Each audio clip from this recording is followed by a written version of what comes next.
रहीम अस्सलाम वालेकुम viewers. Weekly market review की वीडियो के साथ इरफान अवान आपकी खिदमत में हाजिर। इस वीक में हम अगले हफ्ते जो एक्सपेक्टेड मार्केट का प्राइस एक्शन होगा उसके बारे में अपना एनालिसिस आपके साथ शेयर करेंगे। और इस वीडियो में देयर आर सर्टन अपडेट्स जो कि OGDC, PPL, SSG, SNGP से रिलेटेड हैं।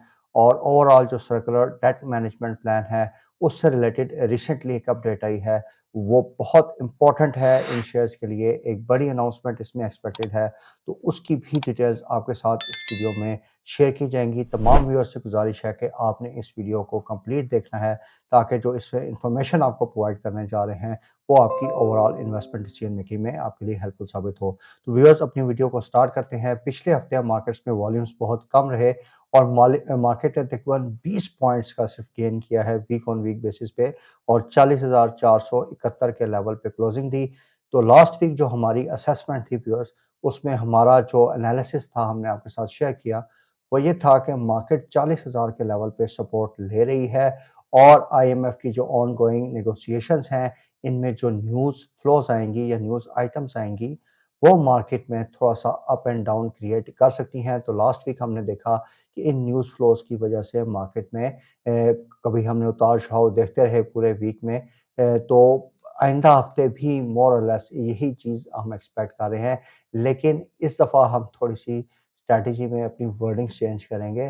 पिछले हफ्ते में हमने आपसे कहा था कि मार्केट 700, 800, 1000 पॉइंट की एक रेंज थी, उसके अंदर मूव करेगी। लेकिन now the position is as such कि अभी या तो आपकी मार्केट्स नेक्स्ट वीक में या आइंदा आने वाले 8 से 10 दिन में या तो नीचे की साइड पे प्लंज करेंगी, या इनमें ऊपर की साइड पे एक स्पाइक आ सकता है। नाउ इट्स अ मेक और ब्रेक सिचुएशन। बहुत एहतियात के साथ सिलेक्टिव स्टॉक्स जो हम आपके साथ शेयर कर रहे हैं, IT सेक्टर है, उसके अलावा ENP सेक्टर, OGDC, PPL, ये सेक्टर्स हैं।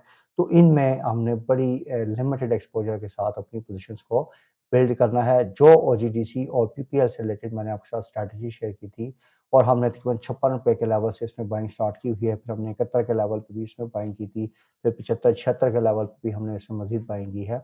तो बेसिकली हमारी स्ट्रैटेजी इसमें ये थी कि आपने ज़रा जिगरे के साथ काम करना है, थोड़ा हौसले के साथ काम करना है। ये जो पिछले दिनों इसमें OGDC, PPL में हमने देखा कि मार्केट में थोड़ा सा माल छुड़वाया है लोगों से, थोड़ा सा इसमें फ़ियर फैक्टर देके। तो उसमें अभी जो न्यूज़ आपके साथ शेयर करने जा रहे हैं, तो आप देखेंगे कि अगर आप उस फ़ियर फैक्टर में ट्रैप हो जाते, तो आपका एक बड़ा उसमें लॉस हो सकता था। तो व्यूअर्स, पिछले हफ्ते 2-3 मेन न्यूज़ आए। एक तो फॉरेन एक्सचेंज जो रिज़र्व्स थे हमारे, वो बहुत क्रिटिकल लेवल पे आए हैं। $3 बिलियन के लेवल पे आ चुके हैं हमारे रिज़र्व्स। और यही वजह है कि हम आपको कह रहे हैं कि अब इन हालात में या तो IMF का प्रोग्राम मिलेगा या मुल्क डिफ़ॉल्ट साइड पे जाएगा। It's either one of the two conditions. और ये बहुत जल्दी, यानी 1-2 हफ्ते की बात है, जिसमें ये सारी चीज़ें अब क्लियर होनी शुरू हो जाएँगी। इसके साथ-साथ प्लस हमने पिछले हफ्ते में देखा कि जो CPI के नंबर्स हैं, उसमें एक बड़ी मेजर इंक्रीज़ आई। 26% के लेवल पे CPI की फिगर रिपोर्ट हुई है, और मंथ ऑन मंथ बेसिस पे इसमें 35% का हमने इंक्रीज़ देखा है। तो व्यूअर्स, IMF की साइड से अपडेट ये है कि IMF के साथ जो हमारे टेक्निकल लेवल के टॉक्स थे, वो एक्सटेंड हो गए हैं। अब ये जुमे को कंक्लूड होने थे, अब इसमें उन्होंने अनाउंस किया है कि ये मंडे के दिन तक कंटिन्यू रहेंगे। उसके बाद पॉलिसी लेवल के टॉक्स होने हैं, और by Thursday it is expected कि मे बी एक स्टाफ लेवल एग्रीमेंट जो है वो अनाउंस हो जाए विद द IMF। काफ़ी सख्त कंडीशंस IMF रख रहा है, और ये भी एक्सपेक्टेड है कि स्टाफ लेवल एग्रीमेंट के बाद IMF बोर्ड की जो अप्रूवल होगी, उसके लिए IMF की टीम सर्टेन प्रायर एक्शंस रखेगी for the government of Pakistan. और अगर वो कंडीशंस हमें मिलती हैं, तो इट इज़ एक्सपेक्टेड कि in the month of March हमें IMF का प्रोग्राम जो है वो उससे डिसबर्समेंट मिल जाएगी। इसके साथ-साथ व्यूअर्स, जो हमारी इकोनॉमिक कंडीशंस हैं, अक्सर एनालिस्ट का ये ख्याल है कि अब हमें इस IMF के प्रोग्राम के साथ, जो कि जून में ख़त्म हो रहा है, हमें एक और IMF प्रोग्राम की भी ज़रूरत पड़ेगी। और ये जो हम स्ट्रक्चरल रिफॉर्म्स कर रहे हैं IMF प्रोग्राम के ज़रिए में, इनको हमें आइंदा आने वाली जो नियर टर्म है, यानी 2 से 3 साल एटलीस्ट, इसमें हमें पूरी पॉलिटिकल विल के साथ और इंटेलेक्ट के साथ इनको आगे चलाना पड़ेगा। अदरवाइज़ पाकिस्तान जो है वो बहुत बड़ी मुसीबत में फँस सकता है। तो पाकिस्तान का जो व्यूअर्स अभी केस है, आपने देखा कि थोड़ा-सा हमारी डिसीजन मेकिंग लेट हुई। बांग्लादेश के केस में हमने देखा कि उनके $30 अरब के यूएस रिज़र्व्स थे, तो उन्होंने थोड़ी-सी पोज़ीशन को भाँपते हुए पहले से ही आईएमएफ का प्रोग्राम जो है वो ले लिया।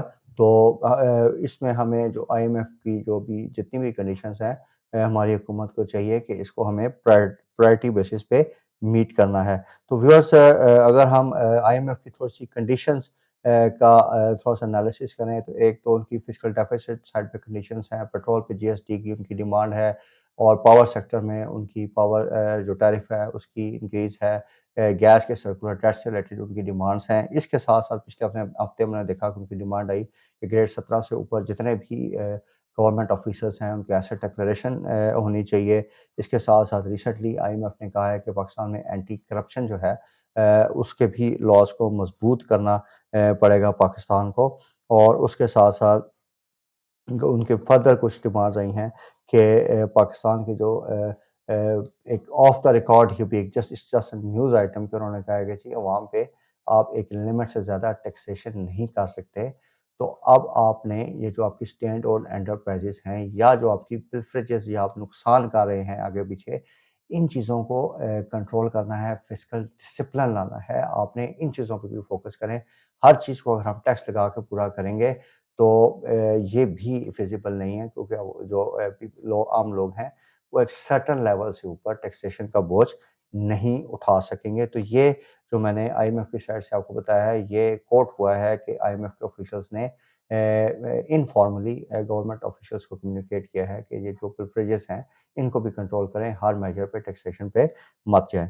तो इसके साथ-साथ अब ओजीटीसी और पीपीएल की अपडेट आपके साथ शेयर कर देते हैं। 1.6 ट्रिलियन रुपीस का सर्कुलर डेट है, जिसमें से अभी गवर्नमेंट जो है वो 540 अरब का जो सर्कुलर डेट है वो सेटल करने जा रही है। थोड़ी-सी मोडालिटीज़ जो हमने पहले डिस्कस की, उसमें थोड़ा-सा चेंज हमें नज़र आ रहा है, वो मैं इस वीडियो में आपके साथ डिस्कस कर देता हूँ। तो ये जो सेटलमेंट होने जा रही है व्यूअर्स, इससे पहले ज़रा सर्कुलर डेट का थोड़ा-सा एनालिसिस कर लेते हैं कि स्विस साउथ कंपनी के वो जो ग्रॉस रिसीवेबल्स हैं, वो 531 अरब रुपए के हैं और उसने जो पे करना है वो 561 अरब रुपए की अमाउंट पे करनी है। इसी तरह जो एसएनजीपीएल है, इसके रिसीवेबल्स 921 अरब रुपए के हैं और इसने जो पेमेंट्स करनी है वो 802 अरब रुपए की हैं।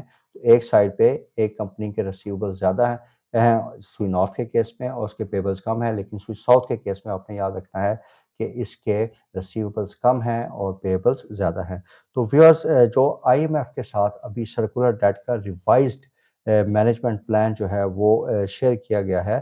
तो उसमें बेसिकली बात ये हो रही है कि गवर्नमेंट जो है वो एक कैश सेटलमेंट प्रोसेस के थ्रू स्वी साउथ और स्वी नॉर्थ को अमाउंट्स पे करेगी 540 अरब की, और स्वी नॉर्थ और स्वी साउथ जो हैं वो अमाउंट्स पे करेंगी ओजीडीसी और पीपीएल को, और वहाँ से फिर जो है उनके बोर्ड्स उन अमाउंट्स का तकरीबन 75 टू 80% जो है उसका डिविडेंड अनाउंसमेंट करके गवर्नमेंट को, क्योंकि गवर्नमेंट ओजीडीसी पीपीएल में एक मेजॉरिटी शेयर होल्डर है, तो उनको वापस कर देगी।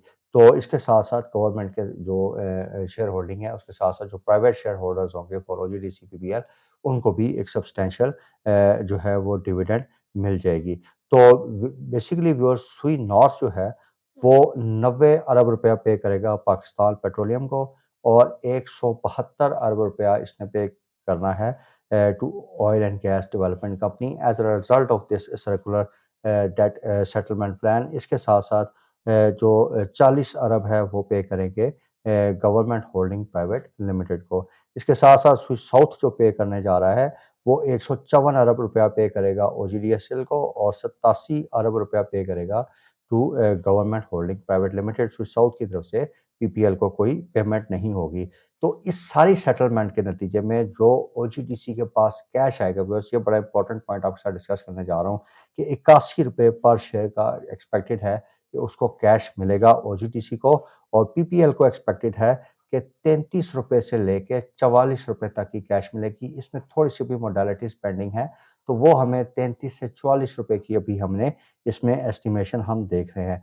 तो ये व्यूअर्स हम एक्सपेक्ट कर रहे हैं कि जो पीपीएल के पास ये जो 75% जो सॉरी 33 से 44 रुपए पर शेयर की कैश इसको रिसीव होगी in the form of circular debt settlement, तो इसका 75% जो है पीपीएल डिविडेंड पे करेगा टू इट्स शेयर होल्डर्स।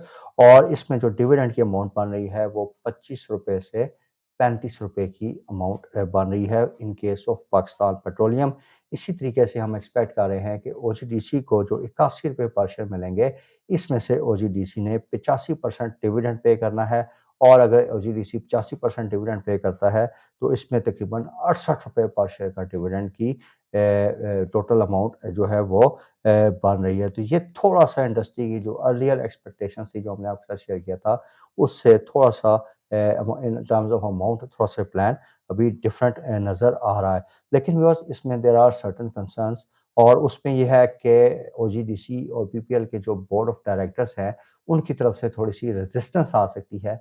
और एक न्यूज़ ये भी आ रही है कि वो 40% की डिविडेंड पेमेंट से ऊपर पे राज़ी नहीं है। और इसके साथ-साथ दोनों कंपनीज़ के जो बोर्ड हैं, उनका कंसर्न ये है कि इतनी बड़ी कैश सेटलमेंट और डिविडेंड पेमेंट्स आएगी, तो उसमें इन दोनों शेयर्स की प्राइसेस में बहुत बड़ा एक हाई स्पाइक भी आ सकता है, यानी प्राइसेस ऊपर जाएँगी और फिर प्राइसेस एकदम से डिविडेंड के नतीजे में जब एक्स फैक्टर होगा तो नीचे आएँगी। और इसी तरीके से अगर डिविडेंड में कुछ अमाउंट्स ऊपर-नीचे हो जाती हैं या ये प्लान गो थ्रू नहीं होता, तो इनकी प्राइसेस काफ़ी नेगेटिवली भी अफ़ेक्ट होती हैं। तो इस चीज़ में भी हमें काफ़ी मुहतात रहना है। तो व्यूअर्स, अभी जैसे ही सर्कुलर डेट से रिलेटेड कोई सेटलमेंट होगी, तो वी आर एक्सपेक्टिंग कि ये दोनों कंपनीज़ जो हैं ओजीडीसी, पीपीएल अपनी बोर्ड मीटिंग्स अनाउंस करेंगे। ये सेम डे सेटलमेंट का एक प्रोसेस गवर्नमेंट बनाने जा रही है और इसमें स्टेट बैंक ऑफ पाकिस्तान भी इन्वॉल्व होगा। तो ये अपनी बोर्ड मीटिंग्स में डिविडेंड पे आउट का अनाउंस करेंगी, और दूसरी तरफ से स्टेट बैंक पाकिस्तान जो है वो अपनी सर्टेन लिमिट्स जो हैं ओवरड्राफ्ट की फॉर दीज़ कंपनीज़ को रिलैक्स करेगा, ताकि ये ट्रांज़ैक्शन जो है वो मीट हो सके। तो व्यूअर्स, ये तो मैंने ओजीडीसी और पीपीएल से रिलेटेड जो प्लान शेयर हुआ है विद द आईएमएफ, ये आपके साथ शेयर किया। लेकिन इसमें एक बड़ी अजीब बात हुई है, जो कि अब इस वीडियो के इस पार्ट में मैं आपके साथ शेयर करने जा रहा हूँ, और वो है कि there is some contradictory stance by our government. इसमें हुआ ये है कि इनको प्रेज़ेंटेशन तो सर्कुलर डेट मैनेजमेंट प्लान के तहत दी गई, लेकिन at the end of the presentation एक एक जो सीनियर ऑफिशियल हैं गवर्नमेंट के, मिनिस्ट्री ऑफ फाइनेंस से, उन्होंने उठ के कहा कि जी ये कैश सेटलमेंट के साथ-साथ हम एक नॉन कैश सेटलमेंट के बारे में भी सोच रहे हैं। तो इस पे अब अगर आपको बड़े आसान अल्फाज में समझाऊँ, तो आईएमएफ के जो ऑफिशियल्स थे वो सर पीटते रह गए कि जी हमें प्रेज़ेंटेशंस तो ये कैश सेटलमेंट की दे रहे हैं, और फ्रॉम नोवेयर एक बंदा खड़ा होता है और पता नहीं किसको अपीज़ करने के लिए ही इज़ सेइंग कि जी नॉन कैश सेटलमेंट भी हो सकती है। तो ये हुकूमत किस तरफ जा रही है, तो काफ़ी ज़्यादा अ, उनको इस पे एम्बैरेसमेंट भी इसमें आई थिंक आईएमएफ की साइड पे उनको थोड़ा-सा इस चीज़ को समझने में काफ़ी मसला हुआ होगा कि ये आखिर कर क्या रहे हैं। तो this is the crisis of good governance. एक डिसीजन मेकिंग जो एक क्राइसिस टाइम में होती है, बड़ा फ़ोकस के साथ काम करना होता है, तो उसमें हम देख रहे हैं कि एक बंदा इस तरफ है, 4 बंदे उस तरफ हैं। तो ये जो चीज़ें होती हैं, आपने देखा कि पिछले हफ्ते में पीपीएल और जीडीसी में काफ़ी नेगेटिव प्राइस एक्शन हमने देखा। इवन पीपीएल में 5% की प्राइस डिक्लाइन देखी। तो इन्हीं न्यूज़, इन्हीं जो इनकी, आप मैं क्या इसमें लफ्ज़ यूज़ करूँ, मकारियाँ कहूँ या इनका शोबाज़ी कहूँ, या पता नहीं क्या ये लोग कर रहे हैं, इस वजह से इसमें काफ़ी हमने एक नेगेटिव प्राइस एक्शन देखा है। तो व्यूअर्स, जो पीपीएल और ओजीटीसी के लिए हमारी स्ट्रैटेजी थी, दैट इज़ इन प्लेस। और हमने जब इसकी स्ट्रैटेजी, जब इन्वेस्टमेंट्स की थी, इस तरह की वीडियो को मैंने शुरू में आपसे कहा कि थोड़ा-सा हौसले के साथ काम करना है। रिस्क और रिवॉर्ड दोनों हैं। इसमें रिस्क और रिवॉर्ड दोनों हैं। रिवॉर्ड भी बहुत अच्छा है, क्योंकि अगर ये डिविडेंड अनाउंसमेंट्स आ सकती हैं, तो दोनों शेयर्स ₹100 प्लस के लेवल पे चले जाएँगे। एंड द रिस्क इज़ कि अगर ये नॉन कैश सेटलमेंट की तरफ गए, तो वहाँ पे फिर इनमें एक नेगेटिव प्राइस एक्शन भी आ सकता है। तो देयरफॉर हमने जो आपको स्ट्रैटेजी रिकमेंड की थी कि आपके पास एक होल्डिंग पावर होनी चाहिए, और उसके साथ-साथ अगर आपने फ्यूचर में भी थोड़ी बहुत पोज़ीशन ली है इसकी, तो एटलीस्ट 25-30% का कैश मार्जिन उसमें आपने छोड़ना है, ताकि अगर किसी किस्म की मार्केट में वोलेटिलिटी आए, तो आप उसको मीट कर सकें। अब पिछले हफ्ते की सिर्फ़ आप पोज़ीशन देखें कि इतनी बड़ी अनाउंसमेंट्स आई हैं। ये जो न्यूज़ है ना व्यूअर्स, ये पिछले पूरे हफ्ते आप नोट करेंगे कि ये मार्केट से म्यूटेड रही हैं। ये जाके इन्होंने जुम्मे की इवनिंग को जाके थोड़ी-थोड़ी न्यूज़, और जो हफ्ते वाले दिन ब्रेक करनी शुरू की जी कि ये सर्कुलर डेट की सेटलमेंट हो रही है। ड्यूरिंग द होल वीक ये लोगों को डरा-डरा के इन्होंने ₹5 ओजीडीसी पीपीएल को नीचे गिराया, फिर उनसे माल पकड़ा। तो जो लोगों की बेचारों का लॉस हुआ है, अब उसमें हम क्या कह सकते हैं। लेकिन यही एक फ़ियर फैक्टर को उन्होंने यूज़ करके थोड़ा-सा मैनिपुलेट भी किया है दोनों शेयर्स को, ताकि थोड़ा-सा लोगों से माल पकड़ा जा सके। लेकिन अब ये जो न्यूज़ है, इट्स अ मेक और ब्रेक पोज़ीशन। नेक्स्ट वीक में होपफुली ये सारी चीज़ें क्लैरिटी की तरफ आ जाएँगी।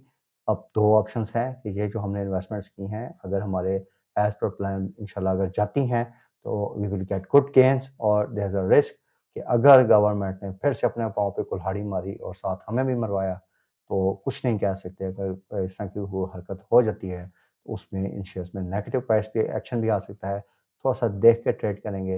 हमारे व्हाट्सऐप के साथ जुड़े जुड़े रहिए। अगर हमें इस तरह की कोई इंडिकेशन मिलती है, तो we will share stop loss with you, ताकि आपका इसमें ज़्यादा नुकसान ना हो।